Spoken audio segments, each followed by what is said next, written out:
Hello everyone, I am सार्थक, पीसीसीबी maths faculty at resonance.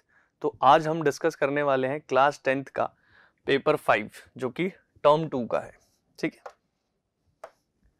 तो term 2 का पेपर 5 जो है वो मैथमेटिक्स का स्टैंडर्ड पेपर हम डिस्कस करने वाले हैं। अब ये जो पेपर है वो 40 मार्क्स का है और 2 आवर्स का है। ये पेपर 3 सेक्शन से है और 3 सेक्शन में टोटल 14 क्वेश्चंस हैं। 3 सेक्शन है, सेक्शन ए बी सी। अब सेक्शन ए जो है उसमें 6 क्वेश्चंस है हमारे पास और सभी क्वेश्चन 2 मार्क्स के हैं। क्लियर है? अब देखो, और सेक्शन बी की बात करें तो उसमें 4 क्वेश्चन है और सभी क्वेश्चन 3 मार्क्स के हैं। और सेक्शन सी जो है हमारा उसमें भी 4 क्वेश्चन है और वो सभी 4-4 मार्क्स के हैं। क्लियर है? तो इस तरीके से हमारा पेपर होगा। तो चलो क्वेश्चन शुरू करते हैं कि कैसे कैसे क्वेश्चन आए हुए हैं। तो ये हमारा पहला क्वेश्चन है। क्वेश्चन में क्या कह रहा है कि solve the following quadratic equation for x। ये हमारे पास एक क्वाड्रेटिक इक्वेशन है जिसको सॉल्व करके हमें x की वैल्यू फाइंड करनी है। तो देखो, सॉल्व करने के लिए हम कोई भी मेथड यूज कर सकते हैं, फैक्टराइजेशन हो या कंप्लीटिंग स्क्वायर हो या क्वाड्रेटिक फॉर्मूला हो। ठीक है, तो देखो फैक्टर्स, मिडिल टर्म स्प्लिटिंग का यूज करते हैं, फैक्टर्स बनाते हैं। तो उसके लिए हमें क्या करना होता है, एक्स स्क्वायर का कोफिशिएंट जो है 4√3 उसको हम जो अपना कांस्टेंट टर्म है -2√3 से मल्टीप्लाई करते हैं और जो भी मिलेगा 4 into 2 8, √3 into √3 is 3, 8 into 3 is 24। और फिर हम क्या करेंगे, मिडिल टर्म यानी x का जो कोफिशिएंट है 5 उसको ब्रेक करेंगे 2 पार्ट्स में ताकि ऐड करने पर यही आए बट मल्टीप्लाई करने पर -24 आए। तो ये फैक्टर्स हम आसानी से बना सकते हैं। क्या क्या ले सकते हैं, 8 और -3। क्लियर? तो चलो इसको लिखते हैं। ये हो गया हमारा 4√3 एक्स स्क्वायर और 5x को मैं लिख सकता हूं 8x - 3x और ये -2√3 है। तो अब दो टर्म्स में कॉमन लेते हैं। इन 2 टर्म्स में जब मैं कॉमन लूंगा तो 4 और x कॉमन है तो क्या बचा, √3x और यहां से 2। अब इन दोनों टर्म्स में अगर मैं देखूं कॉमन, तो यहां पर देखो अभी मैंने क्या देखा कि √3 इंटू √3 कितना होता है, 3 होता है। तो यानी इस 3 को मैं √3 इंटू √3 लिख सकता हूं और √3 इंटू √3 जब लिखूंगा तो एक √3 यहां होगा और एक यहां होगा, दोनों में से एक कॉमन आ जाएगा। तो ये √3 कॉमन आ गया। तो यहां से क्या बचा, √3x और यहां से क्या बचा, माइनस कॉमन लिया तो ये प्लस हो जाएगा, √3 बाहर आ गया, 2 बच गया। अब इस पूरे में आप देखोगे तो √3x + 2, √3x + 2 कॉमन है। तो यहां से मुझे मिल गया 4x और यहां से मिल गया √3। अब इन दोनों का प्रोडक्ट 0 के इक्वल है। ऐसा तभी हो सकता है जब या तो ये चीज 0 हो या ये। ओके, सो अगर मैं √3x + 2 को 0 के इक्वल पुट करूंगा तो ये पूरा 0 बन जाएगा, या 4x - √3 को 0 के इक्वल पुट करूंगा तो ये 0 बन जाएगा। यहां से x की वैल्यू निकाल सकते हैं हम। ये इधर आके माइनस हो गया और ये मल्टीप्लाई में था तो डिवाइड हो गया। तो ये x की एक वैल्यू आ गई और यहां से दूसरी वैल्यू आ जाएगी। ये √3 इधर आ गया और ये 4 मल्टीप्लाई में है तो डिवाइड हो गया। तो ये x की जो 2 वैल्यूज है यही हमारे सॉल्यूशन हो गए। क्लियर है? यही हमें फाइंड करना था। तो आगे बढ़े नेक्स्ट क्वेश्चन पे। चलो, ओके, तो फर्स्ट में हमारे पास चॉइस थी। इसका दूसरा पार्ट जो है वो क्या कह रहा है कि for what value of k the roots of the quadratic equation kx into x - 2√5 + 10 = 0 are equal. इस क्वाड्रेटिक इक्वेशन के जो रूट्स हैं वो इक्वल हैं। तो पहले तो क्वाड्रेटिक इक्वेशन को सिंप्लीफाई कर लेता हूं थोड़ा, है ना। तो ये देखो क्या है, kx इंटू x - 2√5 + 10 = 0 है। तो ये क्या हो जाएगा, kx into x is kx² - 2√5 kx + 10 = 0। ठीक है, अब कह रहा है इसके रूट्स हैं इक्वल। तो इक्वल रूट्स कब होते थे, जब डिस्क्रिमिनेंट यानी d जो है वो 0 होता था। और d कैसे निकालते थे हम, डी आता था बी स्क्वायर माइनस 4ac से, जहां पर बी क्या होता था, एक्स का कोफिशिएंट और ए एक्स स्क्वायर का कोफिशिएंट और सी कांस्टेंट टर्म। तो वैल्यूज पुट करते हैं, एक्स का कोफिशिएंट यहाँ पर ये पूरा हो गया -2√5k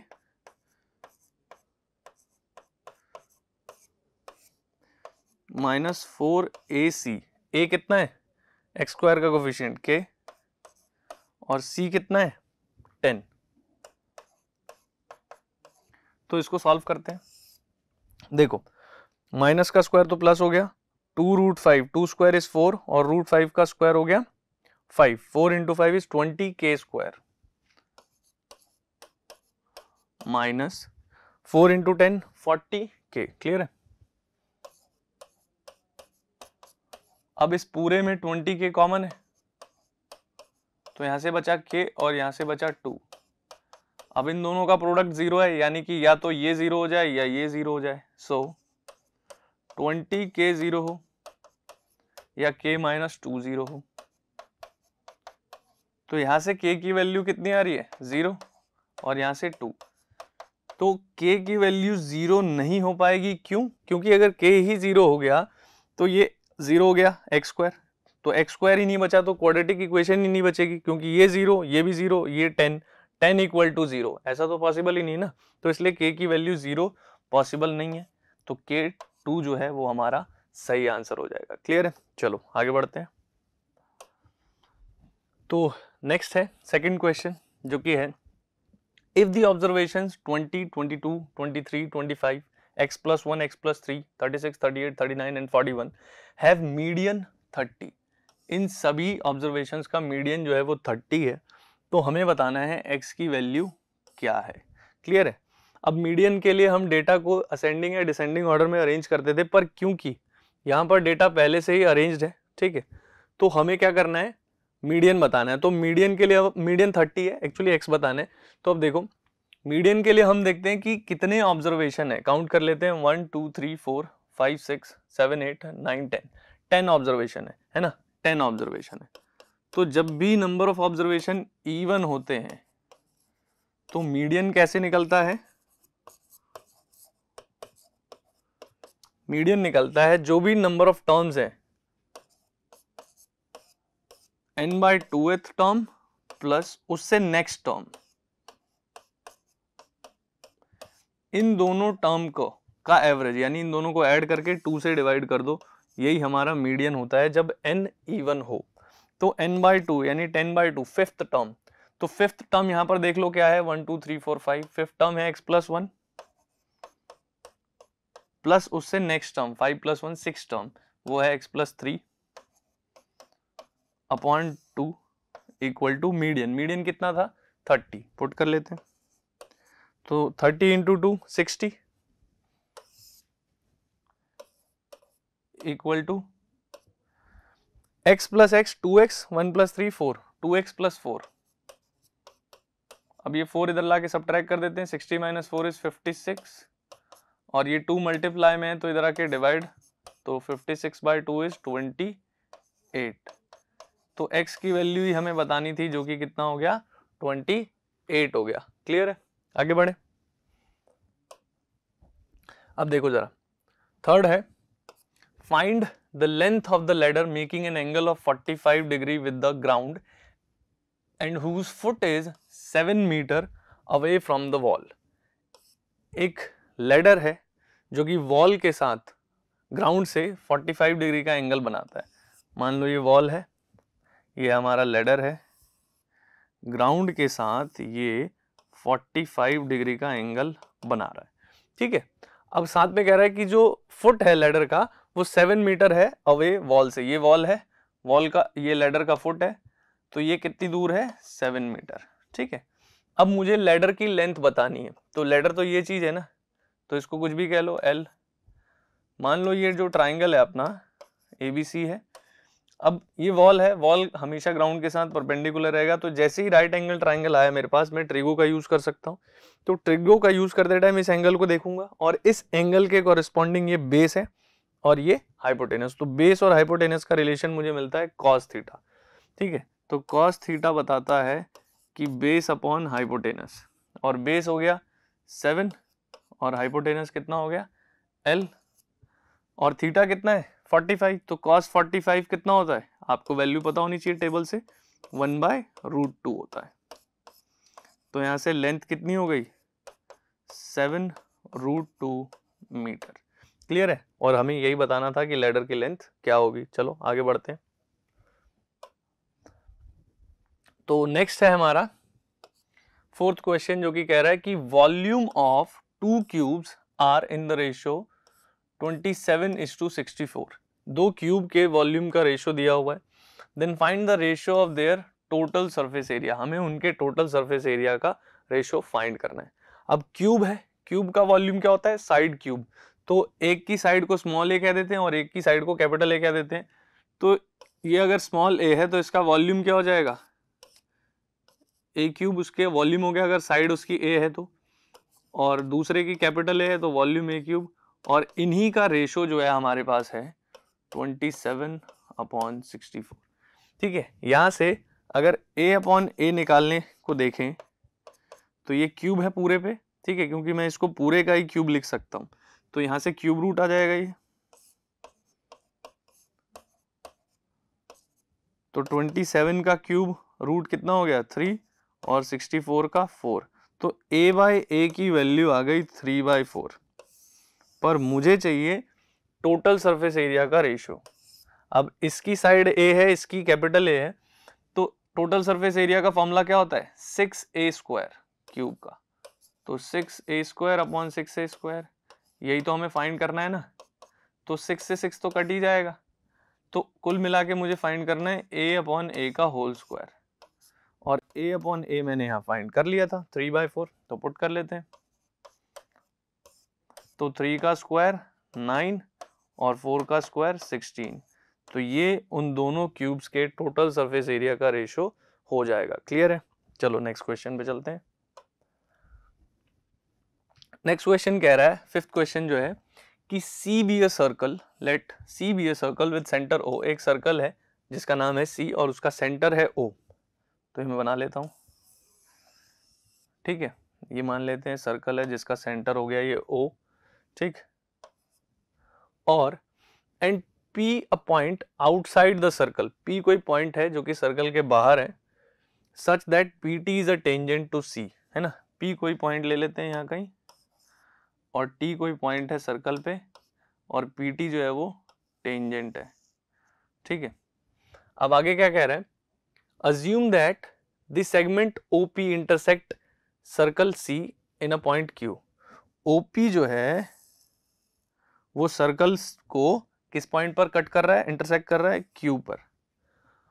if PT is 12, PT जो है वो 12 है, एंड PQ इज 8, PQ यानी यहां से यहां तक 8 है, तो हमें क्या फाइंड करना है रेडियस ऑफ द C, यानी सर्कल की रेडियस। तो इसको अगर मिला लें तो ये हमारी रेडियस बन गई, और O से Q भी हमारा क्या है रेडियस है। और हमने थ्योरम पढ़ी हुई है कि अगर कोई टेंजेंट है तो सेंटर से पॉइंट ऑफ कांटेक्ट को ज्वाइन करने वाली लाइन टेंजेंट पर परपेंडिकुलर होती है, इस वजह से ये एंगल 90 का होगा। तो अब ये राइट एंगल ट्राइंगल है PTO, इसमें मैं पाइथागोरस थ्योरम यूज कर सकता हूं। तो इस थ्योरम के हिसाब से ये राइट एंगल है, तो ये हाइपोटेनस हो गया OP, so OP square must be equal to OT square plus PT square. Clear है, अब OP कितना है, OP पूरा है 8 और प्लस R, है ना, 8 प्लस R का स्क्वायर। OT वो भी रेडियस ही है, सो R स्क्वायर, और PT कितना है 12, तो 12 का स्क्वायर। तो A प्लस B का होल स्क्वायर, तो A स्क्वायर यानी 8 का स्क्वायर 64 प्लस B स्क्वायर यानी R स्क्वायर प्लस 2AB, 2 8 जा 16 R equal to R square plus 12 square is 144। तो R स्क्वायर से R स्क्वायर तो कट गया, तो इस 64 को उधर ले जाके सब्ट्रैक्ट कर देते हैं, तो ये कितना हो गया 144 माइनस 64 ये हो गया 80, तो ये 16 से डिवाइड करोगे 80 को तो ये आर आ जाएगा 5 यूनिट, है ना। जो भी यूनिट है, यहाँ पर कोई मेंशन नहीं है तो आप यूनिट ही लिख सकते हो चाहे तो, है ना। तो रेडियस इस सर्कल की कितनी रही, 5 यूनिट। क्लियर है, आगे बढ़े, चलो। अब देखो ये आ गया हमारा क्वेश्चन 6। तो 6 क्वेश्चन में क्या कह रहा है, find the value of p for which one root of the quadratic equation px square minus 14x plus 8 equal to 0 is 6 times the other. एक रूट जो है इस इक्वेशन का वो दूसरे के 6 टाइम्स है ना। तो अगर मैं एक रूट को अल्फा कहता हूं तो दूसरा कह सकते हो उसका 6 टाइम्स हो गया 6 अल्फा, है ना। अब दोनों रूट्स ये हैं हमारे लिए, ये इक्वेशन है, मुझे p फाइंड करना है। तो देखो मैं सम ऑफ रूट्स जानता हूं, है ना। सम ऑफ रूट्स क्या होता है,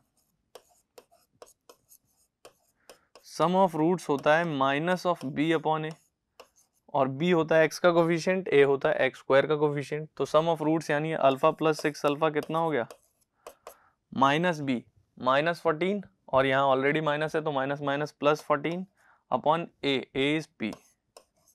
तो ये alpha plus 6 alpha is 7 alpha is 14 upon p, इस 7 से कट रहा है तो अल्फा की वैल्यू आ गई 2 अपॉन p। ठीक है, अब देखो इसी तरह प्रोडक्ट ऑफ रूट्स भी जानते हैं। तो प्रोडक्ट ऑफ रूट्स क्या होता है, ये होता है c अपॉन ए, है ना, c अपॉन ए। तो एक है अल्फा दूसरा है 6 अल्फा, ठीक है। तो इनका प्रोडक्ट करते हैं, अल्फा इंटू 6 अल्फा, और c है यहाँ पर 8 अपॉन p। ठीक है, तो अल्फा इंटू 6 अल्फा यानी 6 अल्फा स्क्वायर। अब अल्फा की वैल्यू पुट कर लो, अल्फा कितना निकाला 2 बाई पी का स्क्वायर, तो ये हो गया 6 into 4 upon P square. Clear है, तो अब इसको सॉल्व करते हैं। ये हो गया 24 अपॉन पी स्क्वायर, ठीक है। 24 upon P square equal to 8 upon P, 8 upon P. तो क्रॉस मल्टीप्लाई कर सकते हो, ये हो गया 24p और ये हो गया 8p स्क्वायर। इसको इधर लाके सब्ट्रैक्ट कर लो, 8p स्क्वायर माइनस 24p। यहाँ पर कॉमन क्या आ रहा है, 8p कॉमन आ रहा है, तो यहाँ बचा p माइनस 3। तो अब इन दोनों का प्रोडक्ट 0, दैट इम्प्लाइज कि या तो 8p 0 होगा या p माइनस 3 0 होगा। तो यहाँ से p की वैल्यू 0 आ रही है और यहाँ से p की वैल्यू 3 आ रही है। तो अब वही सेम p 0 नहीं हो पाएगा, क्यों, क्योंकि अगर p 0 हुआ तो ये क्वाड्रेटिक इक्वेशन ही नहीं बचेगी। क्लियर है, तो इसलिए p 0 नहीं हो पाएगा। सो p की जो वैल्यू है वो कितनी हो जाएगी 3। तो ये हमारा राइट आंसर है। क्लियर है, चलो नेक्स्ट क्वेश्चन पे चलते हैं। ये 6th का और पार्ट है। देखो क्या कह रहे हैं, find the 31st term of the AP whose first two terms are respectively -2 and -7। तो ये फर्स्ट टर्म हो गया और ये सेकेंड टर्म हो गया। तो फर्स्ट टर्म पता है, अब मैं कॉमन डिफरेंस भी फाइंड कर सकता हूं जब फर्स्ट टर्म और सेकेंड टर्म पता है। तो सेकेंड टर्म में से अगर फर्स्ट टर्म किसी भी टर्म में से उससे पिछला टर्म सब्ट्रैक्ट कर देंगे तो कॉमन डिफरेंस आ जाएगा। सो -7 माइनस ऑफ -2, ये सब्ट्रैक्ट कर दिया हमने, तो ये आ गया -7 + 2 दैट इज -5। तो ये d आ गया, ये a भी है मेरे पास। 31st टर्म फाइंड करने को कह रहा है, तो इसमें nth टर्म का फॉर्मूला हमें पता होना चाहिए, जो कि होता है a + n-1 इंटू डी। अब कौन सा टर्म है, 31st है, तो n की जगह जब 31 रखोगे तो ये हो जाएगा a + 30d, है ना, 31 - 1। अब देखो वैल्यू पुट कर लेते हैं, a कितना था -2 और d कितना है -5। तो ये हो गया 30 इंटू -5 दैट इज -150 और ये -2, तो इनको ऐड करेंगे तो ये -152 आ जाएगा। और हमें यही फाइंड करना था। क्लियर है? चलो नेक्स्ट क्वेश्चन पे चलते हैं।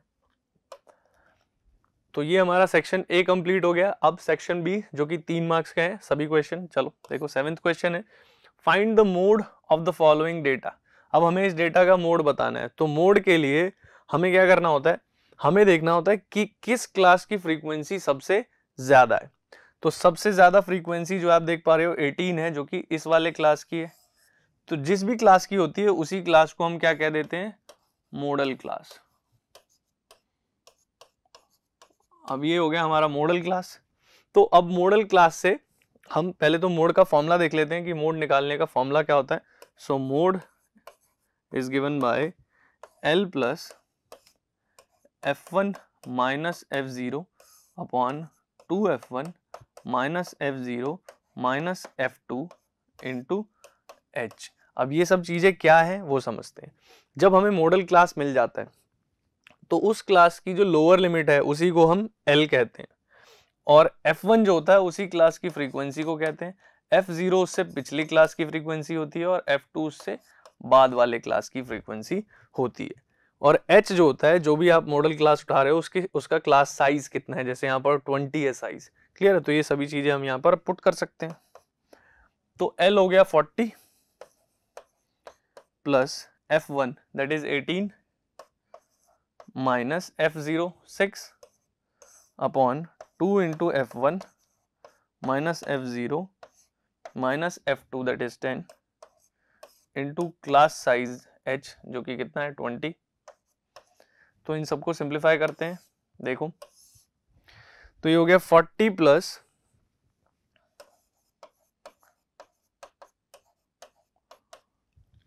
18 minus 6 12 upon 2 into 18 36 36 minus 16 is 20 into 20। तो ये तो इससे कट ही गया। तो 40 प्लस 12 इज 52। तो यही हमें निकालना था मोड। तो इस क्वेश्चन के लिए मोड जो है वो कितना होगा, 52 होगा। क्लियर है? तो अभी 8th क्वेश्चन देखते हैं क्या है। 8th क्वेश्चन में कह रहा है the sum of two numbers is 8, determine the numbers if the sum of their reciprocals is 8 upon 15। दो नंबर है, उनका सम है 8 और उनके रेसिप्रोकल का सम 8/15 है। तो हमें क्या फाइंड करना है, वो नंबर्स क्या होंगे। क्लियर है? तो देखो लेट कर लेते हैं नंबर्स क्या है, x और y।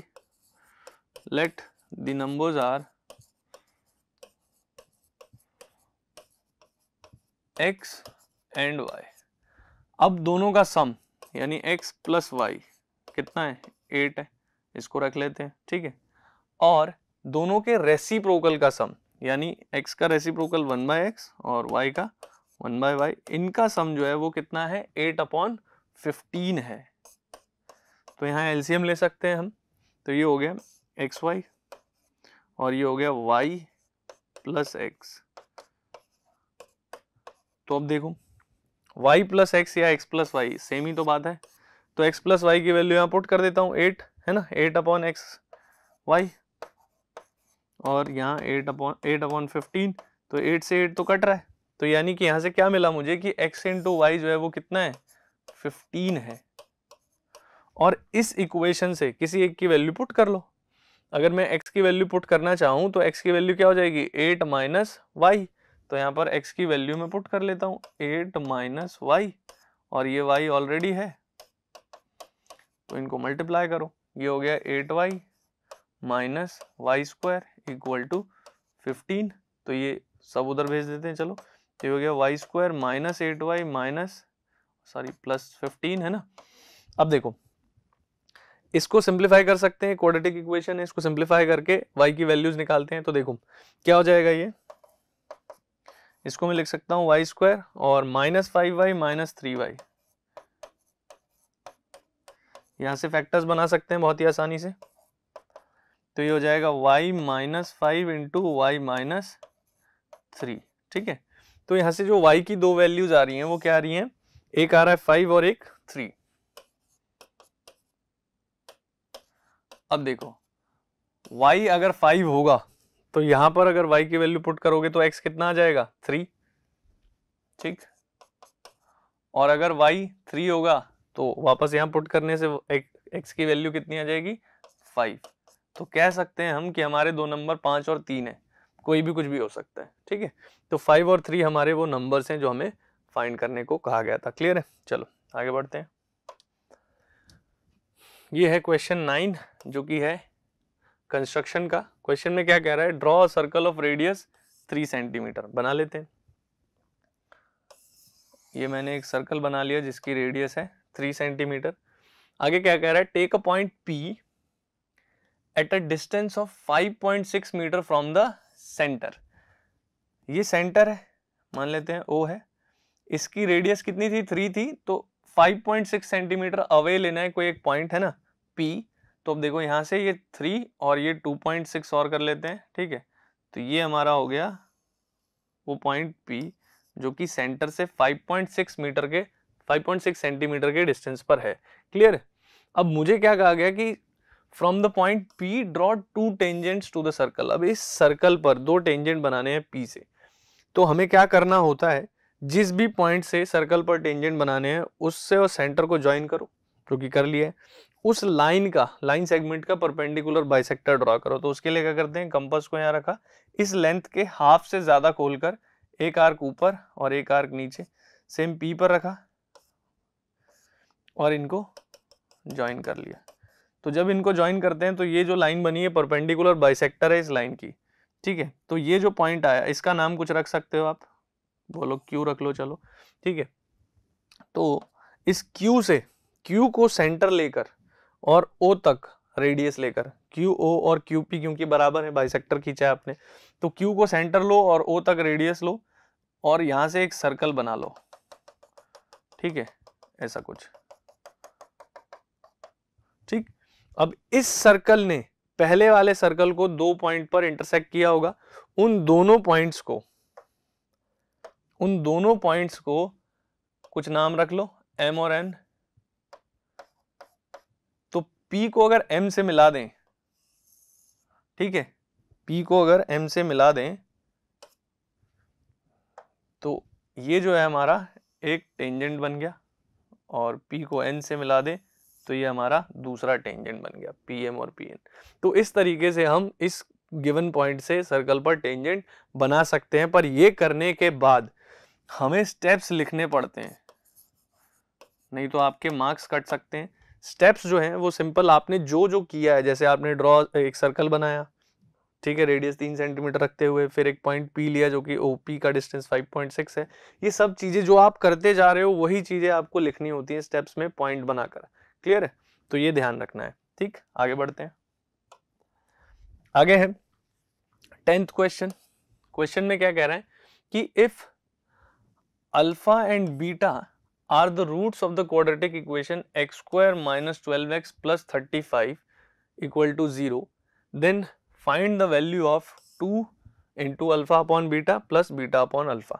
तो अब देखो अल्फा और बीटा क्या है, इसके रूट्स हैं। हम जानते हैं रूट्स के बारे में कि जो रूट्स होते हैं उनका सम माइनस बी बाई ए होता है, यानी कि यहाँ से अल्फा प्लस बीटा की वैल्यू मुझे पता है कितनी होगी, माइनस बी अपॉन ए, यानी कि कह सकते हैं बी 12 है तो माइनस से minus minus plus 12 upon x square का कोफिशिएंट ए होता है जो कि 1 है, तो अल्फा प्लस बीटा 12 हो गया।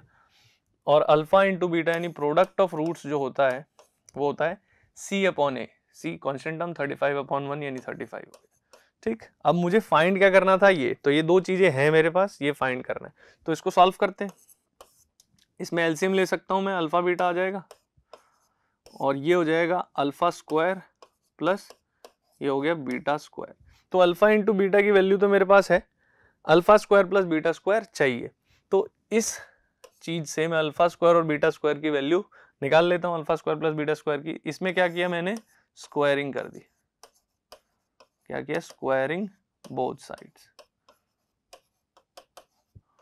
तो इससे क्या हो गया, ये a प्लस बी का होल स्क्वायर बन गया और ये 12 का स्क्वायर यानी 144 हो गया।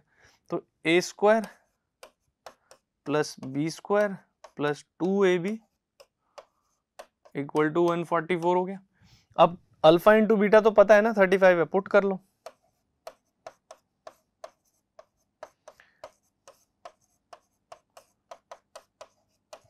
तो ये हो गया alpha square plus beta square 2 into 35 70, इधर आके सब्ट्रैक्ट हो गया तो ये बच गया 74 बच गया है ना। अब इसकी वैल्यू ये पुट कर लो यहाँ पे, तो ये कितना हो जाएगा 2 into alpha square plus beta square that is 74 upon alpha into beta that is 35। तो ये आपका आंसर आ गया 2 4 जा 8 और ये 7 2 जा 14।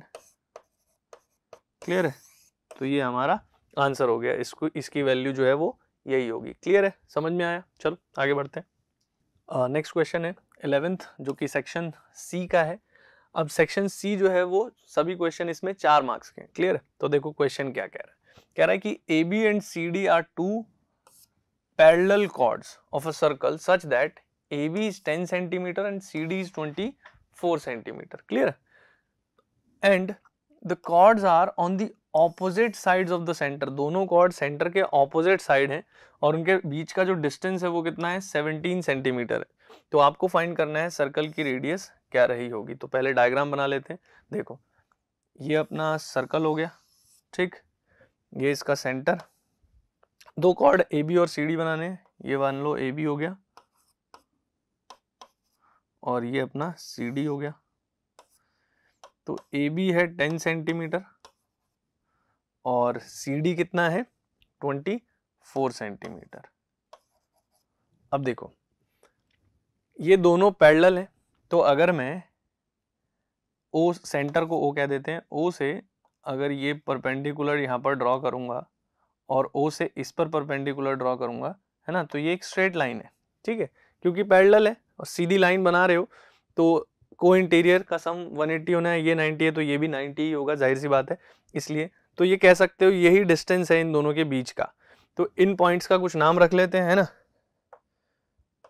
तो इस पॉइंट को मैं बोल देता हूँ कुछ भी M और इस पॉइंट को बोल देता हूँ N। ठीक है, तो Mn जो है वो टोटल कितना है हमारे पास, Mn है हमारे पास 17 सेंटीमीटर। दोनों के बीच का जो टोटल डिस्टेंस था वो 17 था। ठीक है, अब देखो O से M को कुछ मान लो, ठीक है, कुछ भी आप कह सकते हो, x कह लो, और O से N बाकी का बचा हुआ जो कि कितना हो जाएगा 17 माइनस x हो जाएगा। और सेंटर से अगर सर्कल तक जाएंगे तो वो अपना क्या बन जाएगा, रेडियस, है ना। तो अब आपको दो राइट एंगल ट्राइंगल दिख रहे होंगे, एक AMO है ना, एक ट्राइंगल है हमारे पास AMO और दूसरा ट्राइंगल है हमारे पास CNO। ठीक है, अब देखो आप जानते हो कि सेंटर से अगर कॉर्ड पर परपेंडिकुलर ड्रॉ किया जाए तो वो कॉर्ड को बाइसेक्ट कर देता है। तो ये पूरा 10 था तो AM कितना हो गया 5। इसमें मैं पाइथागोरस यूज कर रहा हूं, तो AM का स्क्वायर प्लस OM का स्क्वायर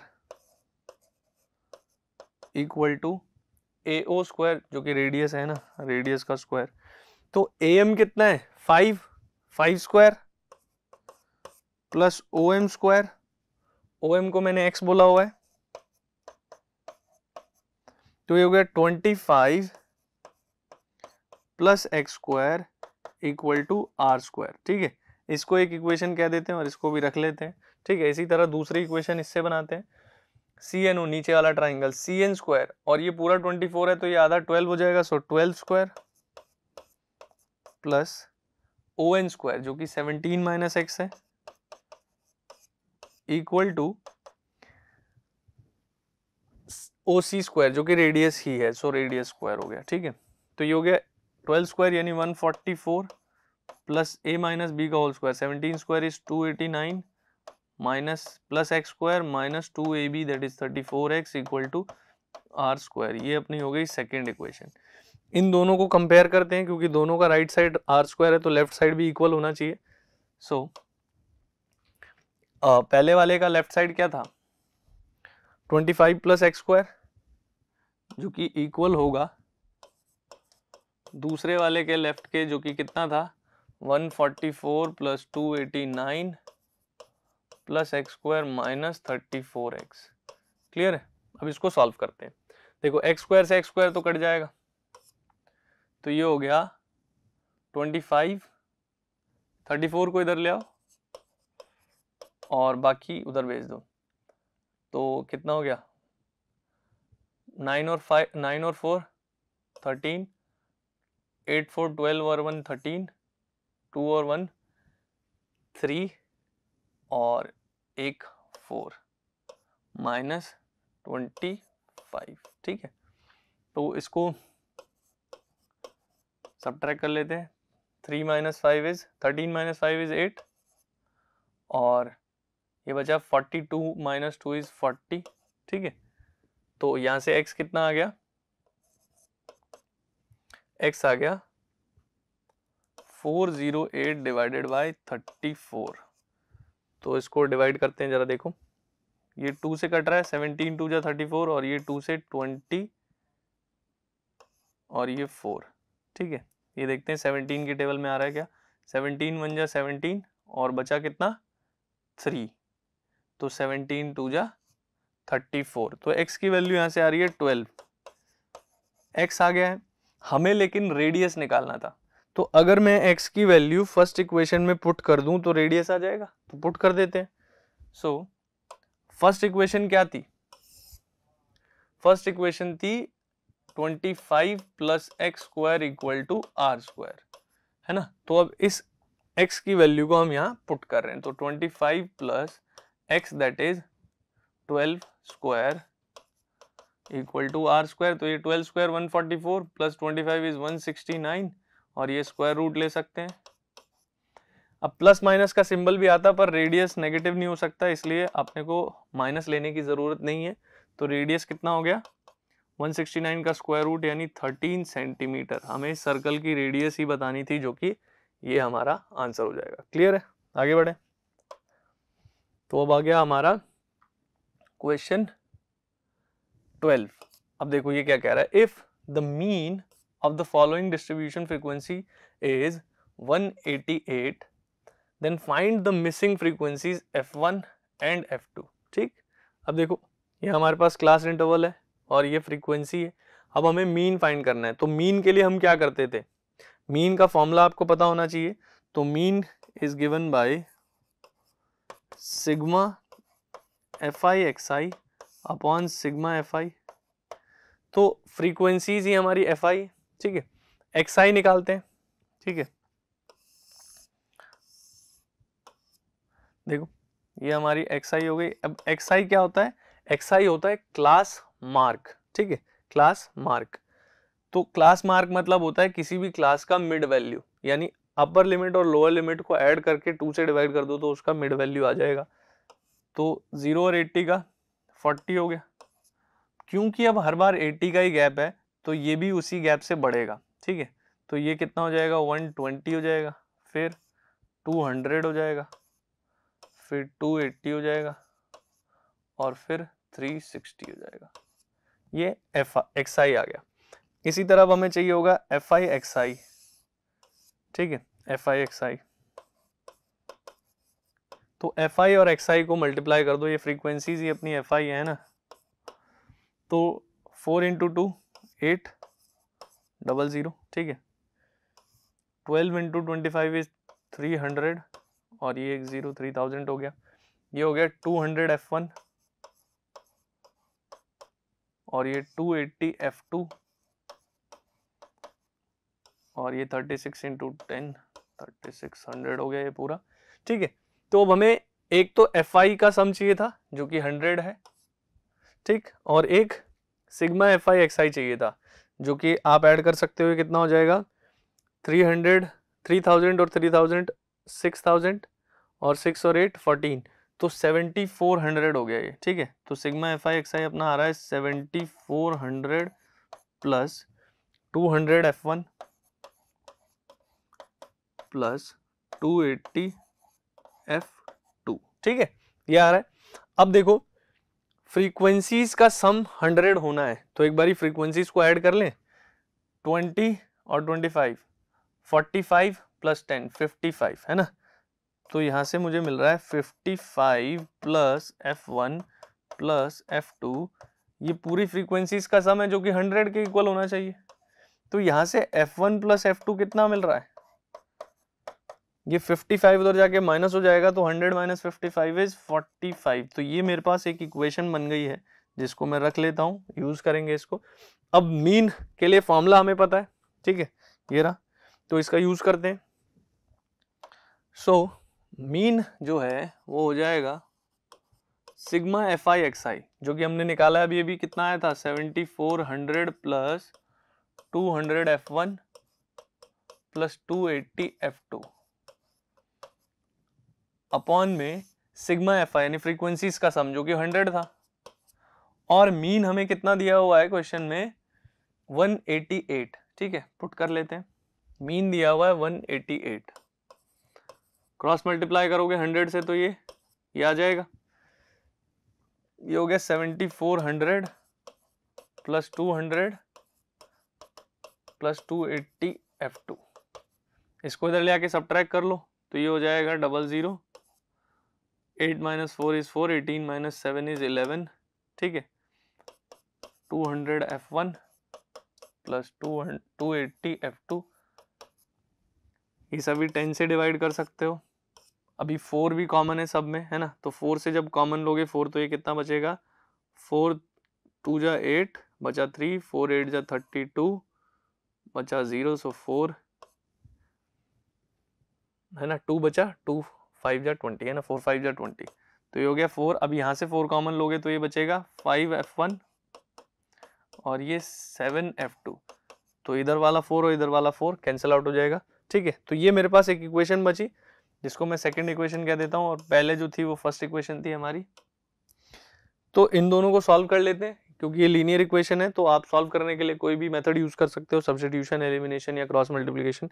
तो एलिमिनेशन का यूज करते हुए मैं F1 का कोफिशिएंट यहाँ 1 है और दूसरे वाले में 5 है, तो इसको 5 से मल्टीप्लाई कर देता हूँ।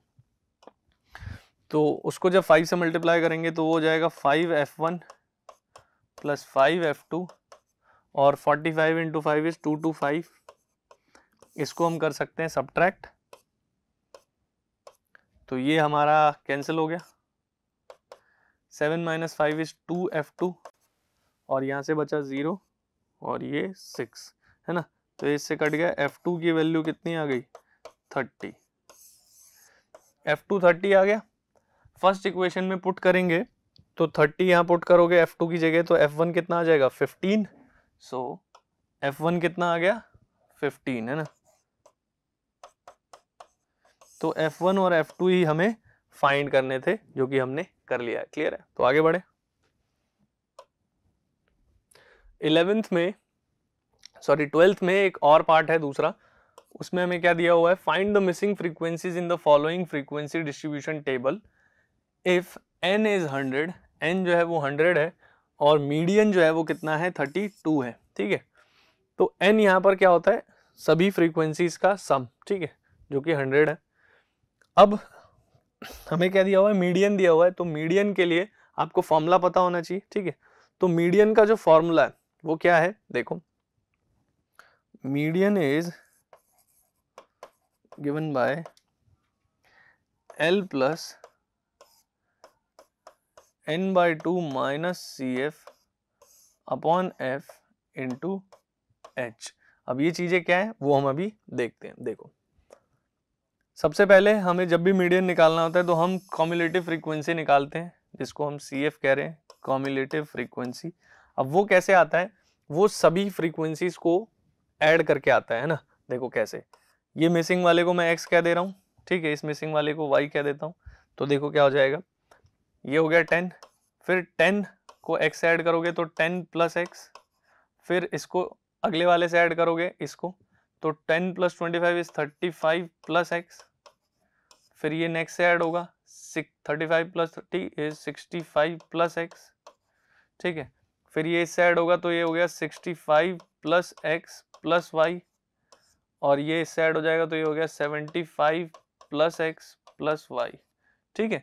अब ये सभी इन सबको ऐड करके आया है, ठीक है, लास्ट वाला टर्म, तो यानी कि ये जो है ये अपने टोटल के इक्वल होना चाहिए, यानी कि 75 प्लस X प्लस Y कितना होना चाहिए 100, तो यहाँ से x प्लस वाई कितना आ रहा है, ये इधर आके सब्ट्रैक्ट हो जाएगा, तो 25 आ रहा है। ये हमारी एक इक्वेशन बन गई, ठीक है। इसी तरह अगर हम देखें तो अब मीडियन जैसा कि हमें दिया हुआ है 32 है, तो मीडियम 32 होने का मतलब है कि मीडियन जो है वो 30 और 40 वाले क्लास के अंदर आ रहा होगा, ठीक है। तो जिस भी क्लास के अंदर मीडियन आता है उस क्लास को हम क्या कहते हैं, मीडियन क्लास कहते हैं, मीडियन क्लास, ठीक है। अब देखो तो मीडियन क्लास से हमें क्या क्या पता चलता है, यहां पर जो चीजें यूज होनी है, यानी L जो कि इस क्लास की लोअर लिमिट है, ठीक, n/2 यानी n तो 100 है तो n/2 तो 50 हो गया। CF क्या होता है, जो भी क्लास आपने उठाई है उससे पिछली वाली कॉम्युलेटिव फ्रीक्वेंसी को ही हम CF कहते हैं, ठीक। तो ये हो गया। F जो भी क्लास आप उठा रहे हो मीडियन क्लास, उसकी फ्रीक्वेंसी को आप F कह दोगे। H क्लास का साइज, सिंपल। तो अब वैल्यूज पुट करते हैं, तो मीडियन जो कि हमें दिया हुआ है 32, L जो कि हो जाएगा 30 प्लस n/2 यानी कि 100/2 50, और CF कितना है देख सकते हैं हम यहाँ पर 35 प्लस x है, तो 35 प्लस x सब्ट्रैक्ट कर दोगे उसमें से, अपॉन में उसकी फ्रीक्वेंसी जो कि 30 थी और क्लास साइज जो कि था 10, ठीक है। अब देखो करते हैं सॉल्व, ये इधर आके माइनस हो गया 2 और ये 50 minus 35 minus x upon 30 into 2 into 10 actually, तो ये इससे कट गया, तो 2 3 जा 6, 50 माइनस 35 इज 15 माइनस x, तो x आ गया इधर 15 माइनस 6 दैट इज 9, x आ गया 9। अब x की वैल्यू को जब आप इक्वेशन फर्स्ट में पुट करोगे तो यहाँ से x 9 पुट करोगे तो ये सब्ट्रैक्ट होके y कितना आ जाएगा 16, ओके। तो y की वैल्यू कितनी आ गई 16 आ गई। तो ये दो मिसिंग फ्रीक्वेंसीज हमें फाइंड करनी थी, तो एक हो गई 9 और एक हो गई 16, क्लियर है। आगे चले, ये आ गया हमारा क्वेश्चन 13 केस स्टडी का है। अब देखो इसमें क्या है, ध्यान से समझते हैं। On Sunday your parents took you to a fair, you could see lot of toys displayed and you wanted them to buy a Rubik cube and strawberry ice cream for you, ठीक है। ये आप लेने वाले हो, है ना। Observe the figures and answer the question, आपने फिगर्स को देखा और क्वेश्चन के अब आपको आंसर करने हैं, ठीक है। देखो क्या है, कह रहा है find the length of the diagonal and total surface area of Rubik cube if each edge measures 6 centimetre. अब अगर इसकी सारी एज 6 सेंटीमीटर है, क्योंकि ये क्यूब है, तो हमें इसके डायगोनल की लेंथ और इसका टोटल सरफेस एरिया बताना है। तो अब देखो आपको फॉर्मूला पता होना चाहिए, क्यूब की साइड अगर a है, ठीक है, तो इसका डायगोनल होता है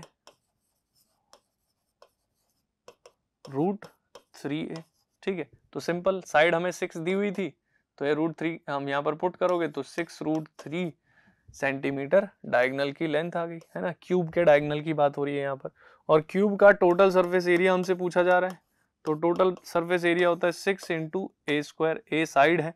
अब यहाँ पर a हमें दिया हुआ है, साइड दी हुई है ना 6, तो 6 का स्क्वायर, तो 6 का स्क्वायर 36 इंटू 6 कर दोगे तो 216 सेंटीमीटर स्क्वायर। एरिया हमेशा स्क्वायर यूनिट में आता है, तो ये फर्स्ट पार्ट का आंसर हो गया हमारे। इसी तरह सेकंड पार्ट में हमसे क्या पूछा गया है वो देख लो। सेकंड पार्ट में हमसे पूछा है what is the curved surface area of the hemisphere, या स्क्रीन पर आप ऊपर देख पा रहे हो हेमिस्फेयर है ना। If the base radius is 7 centimetre, अगर इसका रेडियस जो है वो 7 सेंटीमीटर है तो कर्व्ड सरफेस एरिया क्या होगा। तो देखो आपको पता होना चाहिए हेमिस्फेयर का कर्व्ड सरफेस एरिया क्या होता है, CSA of hemisphere is given by 2 pi r²। अब रेडियस इसकी कितनी है 7 सेंटीमीटर है, तो यहाँ पुट कर लो 2 इंटू पाई इज 22/7 इंटू 7², तो ये 7 से 7 कट गया 2 into 22 into 7 is 154 into 2 308 centimetre square, क्योंकि ये एरिया है, ठीक है, क्लियर है। तो ये हमसे सेकंड पार्ट में पूछा गया था। तो ये दोनों ही पार्ट हमने कर लिए हैं, क्लियर है। चलो आगे बढ़ते हैं। ये हमारा लास्ट क्वेश्चन होगा, 14th क्वेश्चन। क्या कह रहा है, a boy is standing on the top of a mountain, है ना, आप डायग्राम में देख पा रहे हो। He observe that both P and Q are approaching towards mountain, है ना, एक बोट है यहाँ, एक बोट है Q, P Q, दोनों माउंटेन की तरफ बढ़ रहे हैं, ठीक है। He finds that the angle of depression of both P is 60 degree, P का एंगल ऑफ डिप्रेशन उसने देखा 60 डिग्री है, ठीक, ये 60 है, and angle of depression of boat Q is 45, यहाँ पर आप देख सकते हो। He also knows the height of the mountain is 50, mountain की हाइट कितनी है, 50 है। तो अब आपको क्या क्या फाइंड करना है वो देख लो। आपको फाइंड करना है लेंथ ऑफ BD, ठीक, और लेंथ ऑफ AC। तो अब देखो ये 60 है, क्योंकि ये जो अपना लाइन है ये वाली XY, ये बेस के पैरेलल होती है, इसलिए ऑल्टरनेट एंगल ये भी 60 हो जाएगा और ये ऑल्टरनेट एंगल यहाँ पर 45 हो जाएगा। तो अब सबसे पहले तो BD फाइंड करना है। तो BD कौन से ट्राइंगल में मिलेगा, ADB में, इसमें मैं ट्रेगो का यूज कर सकता हूँ, है ना। तो in triangle ADB, in triangle ADB, देखो AD क्या है इस एंगल के लिए, परपेंडिकुलर, जो कि मुझे गिवन है 50। मुझे फाइंड क्या करना है, बेस। तो परपेंडिकुलर दिया है, बेस चाहिए। परपेंडिकुलर बेस का रिलेशन मिलता है tan थीटा से, ठीक है। तो देखो अपने को फाइंड करना है यहाँ पर BD गिवन है AD, तो AD upon BD is tan theta, और AD है 50, BD हमें पता नहीं, और एंगल है 45। तो tan 45 की वैल्यू हम जानते हैं 1 होता है।